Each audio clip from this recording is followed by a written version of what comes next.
যাও ভাই। দয়া করে আমাকে বাঁচাও ভাই, আমি তোমার মতো মানুষ গো, এদের মতো জন্তু জানোয়ার নই, কিছু একটা উপায় বার করো ভাই। সবই বুঝলাম, কিন্তু তোমাদের বাঁচিয়ে আমার লাভ কি? আমরা তোমার উপকারে আসবো। কি উপকারে লাগবে জানা আছে? ইঁদুরের কাজ আমার জামা কাপড় কাটা, ও কোন উপকারে আসবে?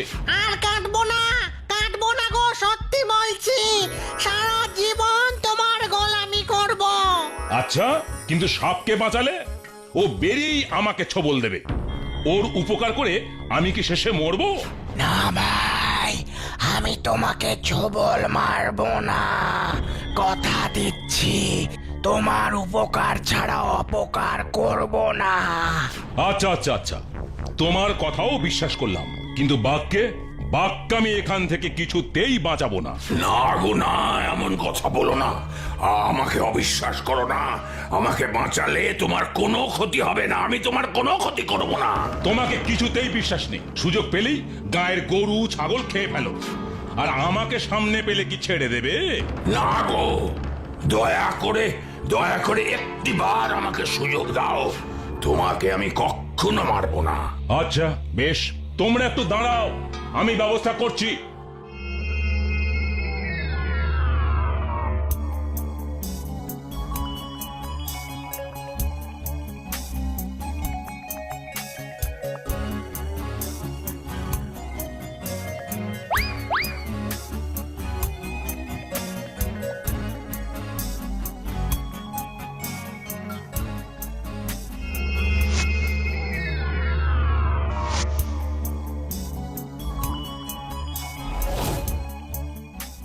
তুমি আমার প্রাণ রক্ষা করেছো, তুমি আমার রক্ষাকর্তা, তোমাকে আজীবন মনে রাখবো। তা তুমি কি করবে শুনি? আগে আমি বাড়ি যাই, কাল তোমার বাড়ি গিয়ে সব কথা বলবো তোমাকে। আচ্ছা, তবে বিদায়। তুমি অনেক উপকার করলে, আমিও যথাসাধ্য তোমার কাজে আসবো। এখন যাই, কাল যাব তোমার কাছে। আচ্ছা এসো। ও শিকারি দাদা, আমিও কিন্তু এখন বাড়ি যাব, কিন্তু আবার আসবো তোমার কাছে উপহার নিয়ে। বেশ, এসো তবে। কিন্তু আমি কি করব বলো তো ভাই? কেন, তুমিও বাড়ি যাও, আর কি করবে? আমার কি বাড়ি আছে যে যাব? আমার তো কিছুই নেই। আহারে, তোমার বুঝি কোথাও কেউ নেই? না গো দাদা, আমার তিন কুলে কেউ নেই, ঘুরতে ঘুরতে জঙ্গলে পথ হারিয়ে এই গর্তে পড়ে গেছি। এখন কি করবে তুমি? সেই তো, কি করব, কোথায় যাব, কিছুই বুঝতে পারছি না। আমি তো আর বাঘ সাপের মতো জঙ্গলে থাকতে পারবো না, একটা কিছু খুঁজতে হবে আমায়। আমি একটা কথা বলি, যদি তোমার আপত্তি না থাকে তবে আমার সাথে আমার বাড়িতে চলো। তুমি তুমি আমায় থাকতে দেবে তোমার বাড়িতে? আমি আমি খুশি মনে যাব। তবে হ্যাঁ, আমার ঘরটা কিন্তু খুব ছোট, থাকতে কষ্ট হবে না তো? তুমি এত ভাবছো কেন? আমার তো ঘর বাড়ি কিছুই নেই, তুমি আমাকে থাকতে দিচ্ছ এটাই অনেক। আমার কোনো কষ্ট হবে না, দুজনে মিলে একসাথে বেশ মজা করেই থাকা যাবে। তাহলে আর কি, চলো আমার বাড়ি। হ্যাঁ, চলো চলো।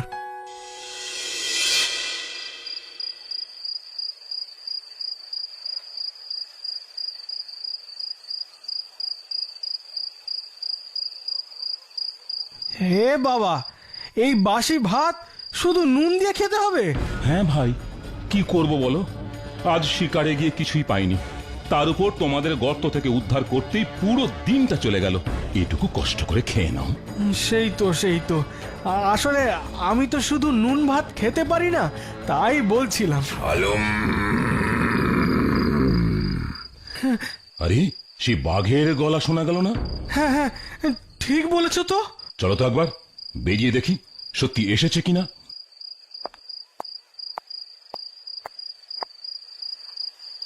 হালুম হালুম। উমা, বাঘ ভাইয়া যে হঠাৎ এত রাতে, কি ব্যাপার বলো তো? হালুম, হ্যাঁ, এখনই এলাম, তোমার জন্য একটা জিনিস এনেছি। এই রাত্রে আমার জন্য আবার কি নিয়ে এলে? তোমার জন্য শিকার এনেছি। শিকার এনেছো? কিন্তু কেন? ও মা, আমাদের উদ্ধার করতে গিয়ে তো তোমার সারাটা দিন গেল। আমি জানি যে তুমি শিকার পাওনি। আমি শিকার পাইনি ভেবে তুমি আমার জন্য শিকার এনেছো? হ্যাঁ গো শিকারি ভাই, আর একটা কথা শোনো, তোমাকে আর রোজ রোজ কষ্ট করে শিকার করতে যেতে হবে না, বুঝেছো তো? বা, এটা কেমন কথা হলো? শিকারে না গেলে আমার চলবে কেমন করে? আমি তো আছি, নইলে তোমার উপকারে আমি লাগবো কিভাবে? মানে? মানেটা হলো আমি এখন থেকে তোমার জন্য শিকার ধরে আনবো, বুঝেছ? বেশ বেশ, অতি উত্তম প্রস্তাব বাঘ ভায়া। আজকের শিকার তোমার উঠোনে রেখে দিয়েছি, এখন আসি, কাল আসবো।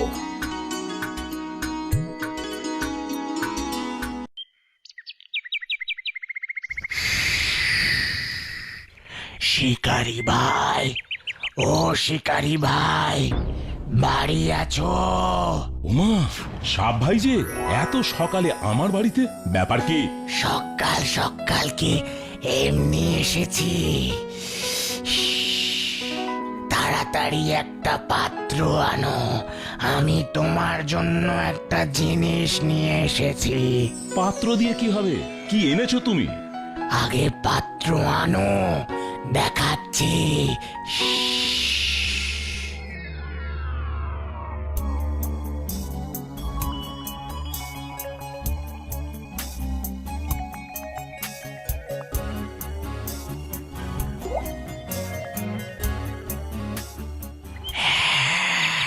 নাও শিকারি দাদা, এটা রাখো তুমি।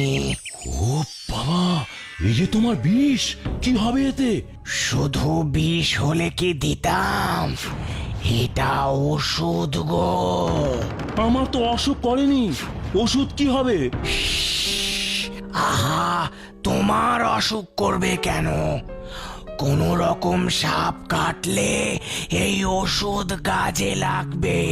ও, বুঝেছি, সাপের কামড়ের ওষুধ। কাউকে সাপে কামড়ালে এটা খেলেই সেরে উঠবে। একেবারেই না, শুধু এটা খেলেই না। শুধু এটা খেলি হবে না, তুমি তো এক্ষুনি বললে। দাঁড়াও দাঁড়াও, আগে শান্ত হয়ে পুরোটা শোনো। এই ওষুধের সাথে রক্ত মিশিয়ে দিতে হবে। রক্ত? কার রক্ত? যে সে লোকের রক্ত নয়, তাহলে? কোনো মিথ্যাবাদী বিশ্বাসঘাতক লোকের রক্ত। কিন্তু এমন মানুষ আমি কোথায় পাবো বলো?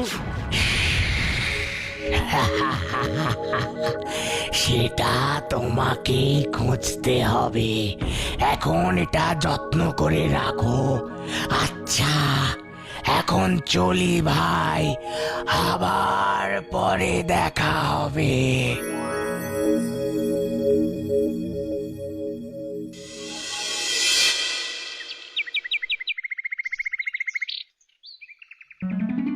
ও, কাজ না করে এরকম ভাবে ঘরে বসে থাকতে থাকতে যে হাঁপিয়ে উঠেছি, ভালো লাগছে না। ওই দেখো, ইঁদুর ভায়া। আচ্ছা, এবার বলো তুমি হঠাৎ আমার বাড়িতে কেন এলে? তোমার জন্য একটা পুঁটলি এনেছি গো শিকারি দাদা, এই দেখো। আমার জন্য এনেছো? কিন্তু এতে কি আছে বলো তো ভায়া? বলেছিলাম না তোমার জন্য উপহার আনবো, সেটাই আজ নিয়ে এলাম গো। ও, তাই বুঝি? তা কি উপহার এনেছো দেখি? নাও নাও, ধরো ধরো। ওরে বাবা, এত দামি দামি হিরে মণি মানে কোথায় পেলে? কোথায় পেলে তুমি এত মূল্যবান উপহার এনেছো? কোথায় পেলে? তোমার উপকারের কাছে এই উপহার তো তুচ্ছ। এতদিন ধরে লোকের বাড়িতে জিনিস কেটে সরিয়ে এগুলো সঞ্চয় করেছি। তাই? হ্যাঁ গো, এগুলো আজ থেকে তোমার হলো গো দাদা। কি বলছো? কিন্তু এগুলো দিয়ে আমি কি করব? কেন, তোমার এই ছোট্ট কুড়ে ঘরটা ভেঙে বড় বাড়ি বানাও। হ্যাঁ হ্যাঁ হ্যাঁ হ্যাঁ হ্যাঁ, ঠিকই বলেছো, ঠিকই বলেছো।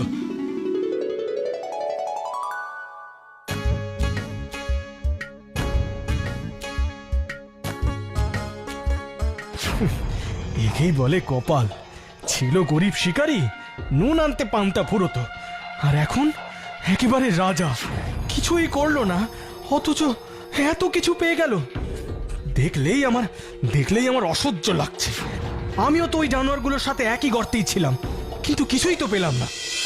শোনো শোনো শোনো, সবাই শোনো, আমাদের গ্রামের জমিদারের বাড়ি থেকে বহু মূল্যবান জিনিস চুরি গেছে।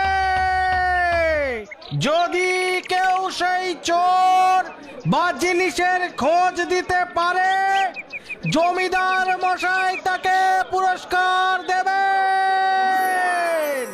শোনো শোনো শোনো। এই যে সুযোগ পেয়েছি, শিকারী এবার বড়লোক হওয়ার মজাটা টের পাবে। দাঁড়াও তোমার ব্যবস্থা করছি।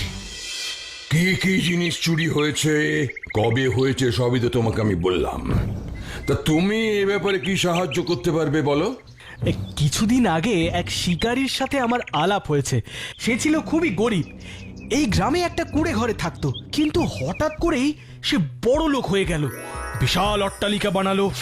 রাতারাতি সে এত টাকা পেল কোথায়? আপনি বলুন জমিদার বাবু। তাই তো তুমি ঠিকই বলেছ। আমার সন্দেহ হয়েছে বলেই তো আপনাকে বললাম হুজুর। এখন আপনি খবর নিয়ে দেখুন আসল ব্যাপারটা কি। আমি তবে আসি। ঠিক আছে, কালই আমি শিকারীর বিচারের ব্যবস্থা করছি। হুজুর, আপনার বাড়ি থেকে কি জিনিস কিভাবে চুরি হয়েছে আমি জানি না, আমি সত্যি বলছি। তবে তুমি এত টাকা পয়সা কোত্থেকে পেলে? সে এক অবিশ্বাস্য কাণ্ড হুজুর। বলছি শুনুন। চুরি করে আবার এ সমস্ত আজগুবি গল্প বানাচ্ছ? আজগুবি নয় হুজুর, সত্যি। হুজুর হুজুর, খোকা বাবুকে সাপে কেটেছে গো, আপনি তাড়াতাড়ি একবার চলুন। কি বলছো তুমি? আমার এত বড় সর্বনাশ হলো, আমার একমাত্র সন্তান। কি করি এখন আমি, কি করি? হুজুর, এত অস্থির হবেন না, আমার কথাটা একবার শুনুন দয়া করে। না, আমি কোনো কথা শুনতে চাই না। টাকা পয়সা কিছুই আমি ফেরত চাইছি না, শুধু আমার খোকা, আমার নয়নের মণিকে আমি চাই। আমি সে কথাই বলতে চাইছি হুজুর। আমার কাছে সাপের বিষের ওষুধ আছে, ওই গর্ত থেকে উদ্ধার পাওয়া সাপটা দিয়েছিল, সেটা খেলে ওর ভালো হবে। সত্যি বলছো তুমি? তবে দাও আমাকে, দাও। ওষুধ আমার বাড়িতে হুজুর, আমি এখনই গিয়ে নিয়ে আসছি। ওষুধটা খাওয়ালেই ভালো হয়ে যাবে তো? না হুজুর, আগে এর সাথে এক মিথ্যেবাদী বিশ্বাসঘাতকের রক্ত মিশাতে হবে। কি আশ্চর্য কথা, এরকম লোক আমি কোথায় পাবো? আর পেলেও মিথ্যাবাদী বুঝবো কি করে? ওই লোকটির শরীর থেকে রক্ত নিয়ে দেখতে পারি হুজুর। কেন? আমার শরীর থেকে কেন? আমি মিথ্যাবাদী বিশ্বাসঘাতক কোনোটাই নই। হুজুর, আপনি কি ওর কথা শুনবেন না ছেলের জীবন বাঁচাবেন হুজুর? না, তোমাকেই রক্ত দিতে হবে। এই, কেউ একটা ছুরি আনো। না হুজুর না। জমিদার বাবু, এবার এই ওষুধটা আপনার ছেলেকে গিয়ে খাইয়ে দিন। দাও বাবা, দাও।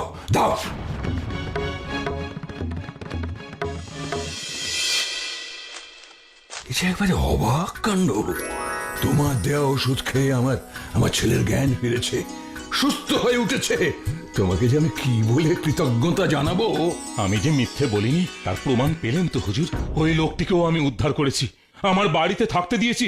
সেসব ভুলে পুরস্কারের লোভে ও আপনার কাছে আমাকে চোর সাজাচ্ছে, আমার নামে মিথ্যে বলছে।